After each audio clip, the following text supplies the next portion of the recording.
রাজ্যসভায় এটা দাবি রেখেছিলাম যেন তসলিমা নাসরিন কলকাতায় আসতে পারেন। কংগ্রেস এবং সিপিএম হাত ধরাধরি করে মৌলবাদীর বিরুদ্ধে লড়াই করা এক অসীম সাহসী মহিলাকে এই রাজ্য থেকে তাড়িয়ে দিয়েছিল। তৃণমূলও তাকে ফিরিয়ে আনেনি মৌলবাদের স্বার্থে। একজন শিল্পী, একজন সাহিত্যিক, একজন কবি, তিনি যদি পশ্চিমবঙ্গে আসেন, এই সিটি অফ জয় এত কথা তো বলেন, তাকে স্বাগত। যদি জয়া হাসান আসতে পারেন, তসলিমা নাসরিন আসবেন না কেন? সবাই এখানে থাকবেন। তসলিমা নাসরিন কলকাতায় ফিরে আসতে চান। 2025 সালের 17ই মার্চ রাজ্যসভায় জানিয়েছিলেন বিজেপি সাংসদ শ্রমিক ভট্টাচার্য। তসলিমা নাসরিন কলকাতায় ফিরে আসতে চান, বাংলায় কথা বলতে চান, বাংলায় কবিতা লিখতে চান, বাংলায় সাহিত্য সৃষ্টি করতে চান। বাংলার ছদ্ম প্রগতিশীলতার আড়ালে চূড়ান্ত তোষণ নীতি ও মৌলবাদের কাছে লজ্জাজনক আত্মসমর্পণের দিন শেষ হোক। তসলিমার প্রত্যাবর্তন হোক। 19 বছর পর কলকাতায় ফিরেছেন তসলিমা নাসরিন। এয়ারপোর্ট থেকে সরাসরি হোটেলে তাজ বেঙ্গলে, এবং এখান থেকে আগামীকাল এবং আগামী পরশু তার ঠাসা কর্মসূচি। দিদি, এই যে প্রায় 2 দশক পর কলকাতায় ফেরা, যে অভিজ্ঞতা নিয়ে কলকাতা ছেড়েছিলেন আর আজকে যে অভিজ্ঞতা নিয়ে কলকাতায় এলেন, দুটো যদি বলেন। এয়ারপোর্ট থেকে কলকাতায় নিশ্চয়ই গাড়িতে দেখতে দেখতে এসছেন। হ্যাঁ, অনেকটাই বদলে গেছে। সেই 19 বছর আগের কলকাতা এখন আর নেই। তবে আমি যে ফিরতে পেরেছি, এটাই আমার কাছে খুব আনন্দের বিষয়। কারণ আমি তো ভাবতেও পারিনি যে আমি কখনো কলকাতায় ফিরতে পারবো। তবে এই যে সেকুলার মিশন ট্রাস্টের ওসমান মল্লিক আমাকে আমন্ত্রণ জানিয়েছেন, এখানে আমার কবিতা পাঠ হবে। তো তিনি ব্যবস্থা করেছেন সিকিউরিটির, মানে পশ্চিমবঙ্গ সরকারের কাছে অনুরোধ করেছেন, তো সরকার রাজি হয়েছেন। সে কারণে আমি আসতে পেরেছি। তবে আমি ধন্যবাদ জানাই ওসমান মল্লিককে, এবং ধন্যবাদ জানাই, কৃতজ্ঞতা জানাই পশ্চিমবঙ্গ সরকারকে। কারণ আমাকে সিকিউরিটি দিচ্ছেন, সে কারণে আমি আসতে পারছি। আর কলকাতায় এসে খুবই ভালো লাগছে। এককালে তো আমি এখানে ছিলাম, কখনো যে আমাকে চলে যেতে হবে এই প্রগতিশীলদের শহর থেকে, এটা ভাবতে পারিনি। আমি ভেবেছিলাম বাংলাদেশ থেকে আমাকে তাড়িয়ে দিয়েছে, ঠিক আছে, ওটা তো জিহাদিস্তান হয়ে গেছে, ওটা মৌলবাদীদের দেশ হয়ে গেছে, আমাকে তাড়াতেই পারে। তবে মৌলবাদীরা আমার ফাঁসির দাবি করেছিল, কিন্তু সরকার যারা আমার মাথার দাম ঘোষণা করেছিল, যারা অন্যায় করছিল, যারা বাক স্বাধীনতায় বিশ্বাস করে না, মত প্রকাশের অধিকারে বিশ্বাস করে না, তারা তাণ্ডব করছিল দেশ জুড়ে। তো সরকার ওদের পক্ষ নিয়ে আমাকে দেশ থেকে তাড়িয়েছিলেন সেই 32 বছর আগে। কিন্তু কলকাতায় এসে আমি ভেবেছিলাম এখানে তো আর কেউ আমাকে তাড়াবে না, এখানে তো সবাই বাক স্বাধীনতায় বিশ্বাস করে, গণতন্ত্রে বিশ্বাস করে, নারীর অধিকারে বিশ্বাস করে, লেখকের স্বাধীনতায় বিশ্বাস করে, সুতরাং কলকাতা থেকে তো আমাকে কেউ তাড়াবে না। কিন্তু কলকাতা থেকে যখন 19 বছর আগে আমাকে তাড়িয়ে দেওয়া হয়েছিল, আমি বিশ্বাস করতে পারিনি, খুব অবিশ্বাস্য ছিল আমার কাছে। কিন্তু তারপর দেখলাম যে হ্যাঁ, বাংলাদেশের মতোই পশ্চিমবঙ্গ অনেকটা একই রকম, যে একজন লেখককে তাড়িয়ে দিতে পারে। তো ভালো যে আমি ফিরতে পেরেছি। বাংলাদেশে তো ফেরা সম্ভব নয়, এ জীবনে হবেও না। তবে কলকাতা যে সত্যিই প্রগতিশীলদের শহর, এটা যেন আজকে মনে হচ্ছে যে প্রমাণ করেছে, কারণ আমি ফিরতে পেরেছি। ধরুন, আপনার কলকাতায় প্রচুর বন্ধু, প্রচুর এলাকা আপনার চেনা। আপনার প্ল্যানিং কি, মানে দুটো প্রস্তাবিত জায়গায় যাওয়া ছাড়া কোথায় কোথায় যাবেন, কোন বন্ধুর সঙ্গে? এবং কবি সাহিত্যিক যে বন্ধুরা আছে, তারা আপনার আসার খবর পেয়ে কেউ খোঁজ নিয়েছে? কবি সাহিত্যিকদের মধ্যে, বন্ধুদের মধ্যে অনেকেই খোঁজ নিয়েছে, অনেকে বিমানবন্দরেও গিয়েছিলেন। তো আমার ইচ্ছে যে একবার কলেজ স্ট্রিটে যাব, সেই বইপাড়ায় যাব।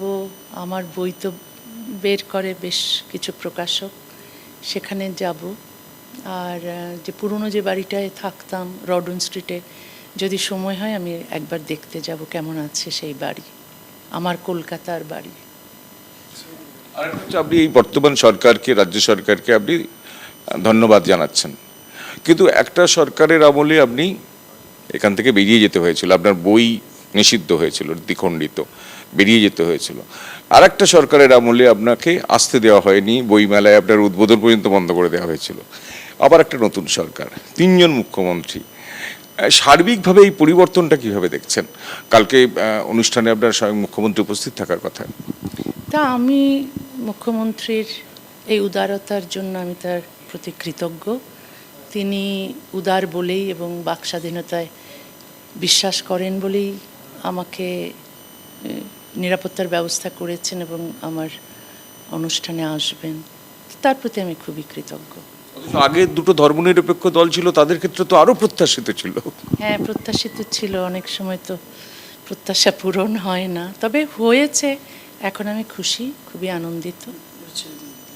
কলকাতায় আপনি পার্মানেন্টলি থাকতে চান, মানে থাকার ইচ্ছে আছে বা কাউকে জানিয়েছেন? এক্ষুনি আমি ভাবছি না, যদি মনে হয় কখনো তাহলে ভাববো যে থাকা যায় কিনা। শ্রমিক ভট্টাচার্য রাজ্যসভার একজন এমপি, তিনি একটা সময় আপনার কলকাতা ফেরা নিয়ে সওয়াল করেছিলেন পার্লামেন্টে।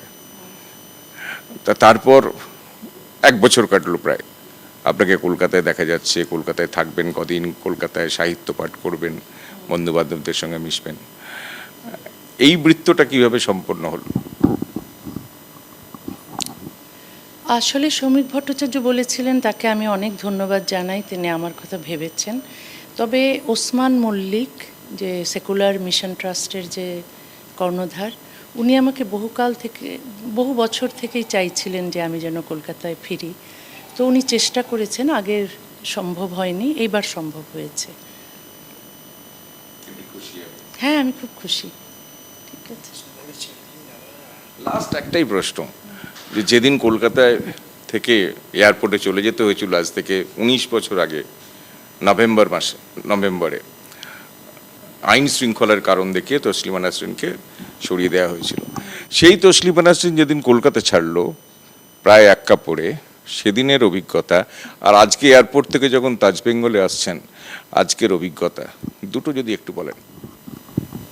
তখন তো অবশ্যই আমার খুব কষ্ট হচ্ছিল, কারণ ঠিক ওই দিন যে আমাকে নিয়ে চলে যাওয়া হয়েছিল বিমানবন্দরে, মানে আমাকে বের করে দেওয়া হয়েছিল, আমি তখন বুঝিনি আসলে ওটা ওই দিনই হয়নি। আইন শৃঙ্খলা বিক্ষোভ কেউ দেখিয়েছিল ওখানে 21শে নভেম্বরে। তার অনেক আগে থেকেই আমাকে বলা হচ্ছিল তুমি চলে যাও এ শহর থেকে, এ রাজ্য থেকে।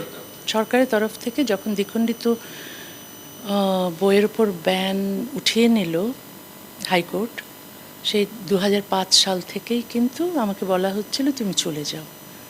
2006 সালেও বলা হয়েছে তুমি চলে যাও। 2007 সালে শেষে নভেম্বরে এসে তখন ওটাকে কার্যকর করা হয়েছিল। আজকে ফেরা তো মনে হচ্ছে যে বাক স্বাধীনতার জয় হয়েছে, একজন লেখকের মত প্রকাশের অধিকারের জয় হয়েছে।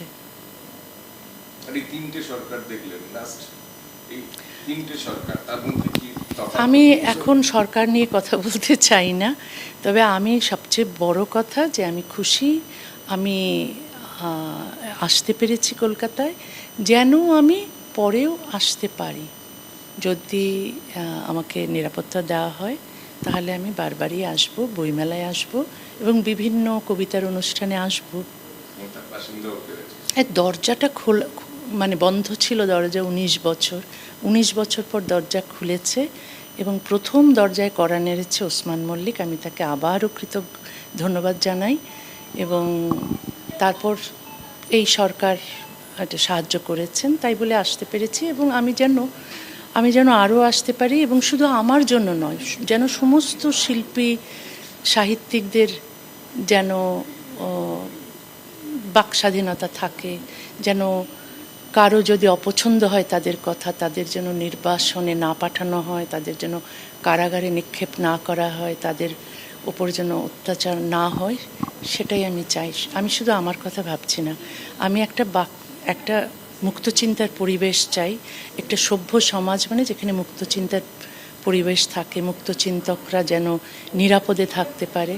আমি একজন মুক্তচিন্তক, আমি যদি আজ নিরাপদে থাকতে পারি কলকাতায়, তবে যেন আরও মুক্তচিন্তক যারা আছেন, যারা ভিন্ন মত প্রকাশ করেন, তারাও যেন নিরাপদে থাকতে পারেন, সেটাই চাই। আমরা কথা বললাম তসলিমা নাসরিনের সঙ্গে। 19 বছর পর তিনি কলকাতায় এসেছেন, কদিন ধরে থাকবেন, কিন্তু তিনি চাইছেন এই দরজা যেন না বন্ধ হয়। অর্থাৎ তিনি আবার আসতে চান, বইমেলায় আসতে চান, মুক্ত চিন্তাধারার এই বাঙালির মধ্যে এই চেতনা যেন সঞ্চারিত হোক। অথচ এই পশ্চিমবঙ্গ থেকে একটা সময় বাম আমলে তাকে কলকাতা ছাড়তে হয়েছিল, তৃণমূল আমলে তিনি কলকাতায় আসতে চেয়েও সুযোগ পাননি।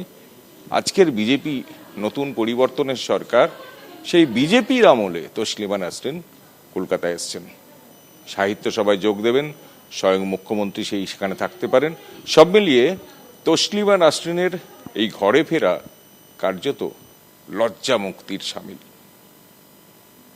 ক্যামেরায় শ্যামল জানার সঙ্গে কৃষ্ণেন্দু অধিকারী, এবিপি আনন্দ, কলকাতা। এবিপি আনন্দ, এগিয়ে থাকে, এগিয়ে রাখে।